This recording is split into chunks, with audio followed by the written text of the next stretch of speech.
Assalamualaikum warahmatullahi wabarakatuh. Halo sahabat semua, selamat datang di channel kita yang selalu menyajikan kisah penuh hikmah dari para nabi dan tokoh Islam. Di video kali ini, kita akan membahas sebuah kisah penuh keajaiban, keberanian, dan perjuangan. Kisah Nabi Musa alaihissalam. Siapkan diri kalian, karena kisah ini akan membawa kita menyelam ke masa lalu yang penuh mukjizat. Di sebuah negeri yang kejam bernama Mesir, hiduplah seorang raja kejam, Fir'aun. Ia takut tahtanya digulingkan karena mimpi buruk yang ia alami. Maka ia pun mengeluarkan perintah. Semua bayi laki-laki dari Bani Israel harus dibunuh. Namun Allah punya rencana besar. Seorang ibu yang ketakutan akan nyawa bayinya, meletakkan anaknya dalam peti dan menghanyutkannya di sungai Nil. Bayi itu adalah Musa. Peti itu pun terbawa arus, hingga sampai ke istana Fir'aun.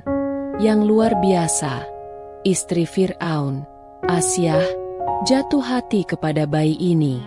Ia berkata, "Jangan bunuh dia. Mungkin dia bermanfaat bagi kita." Maka tumbuhlah Musa di rumah musuhnya sendiri. Tanpa mereka sadari, dialah calon pembebas Bani Israel. Suatu hari, Musa menyaksikan seorang penjaga Mesir menindas seorang dari Bani Israel. Dengan satu pukulan, Musa tak sengaja membunuhnya. Takut akan dibunuh, Musa pun melarikan diri ke negeri Madian, jauh dari Mesir. Di sana, ia menemukan dua perempuan yang sedang kesulitan memberi minum ternak. Musa menolong mereka tanpa pamrih. Ayah mereka, seorang lelaki syalih, menawarkan Musa untuk tinggal dan menikahi salah satu putrinya. Musa pun memulai kehidupan baru sebagai penggembala. Tapi takdir belum selesai dengannya.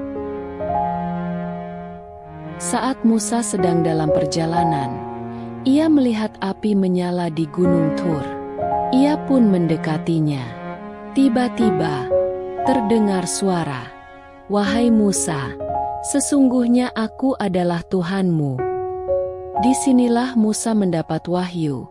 Dia adalah utusan Allah, dan tugasnya adalah membebaskan Bani Israel dari Fir'aun.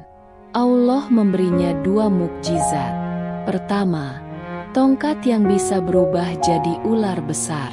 Kedua, tangan yang bersinar terang. Dengan ini, Musa kembali ke Mesir, bukan sebagai pelarian, tapi sebagai utusan Allah.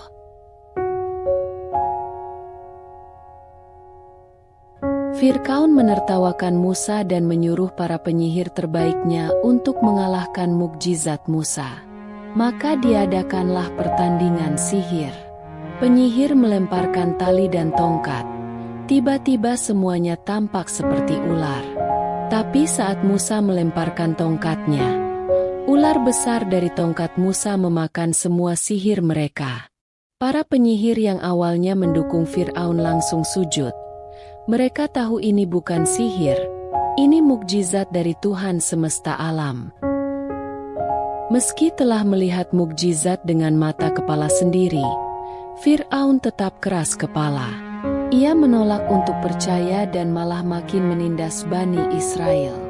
Maka Allah pun menurunkan berbagai azab sebagai peringatan. Belalang menyerang ladang-ladang dan menghancurkan hasil panen.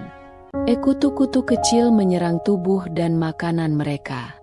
Katak bermunculan dari mana-mana dan membuat semua orang panik.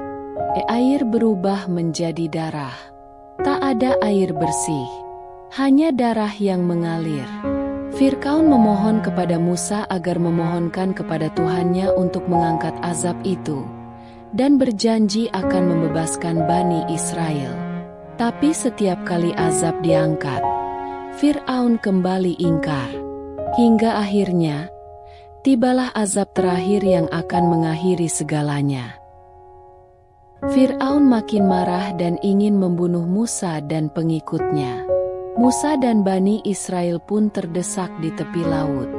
Di depan mereka, air. Di belakang mereka, pasukan Fir'aun. Lalu Allah memerintahkan Musa, "Pukullah laut dengan tongkatmu." Dan apa yang terjadi? Laut pun terbelah.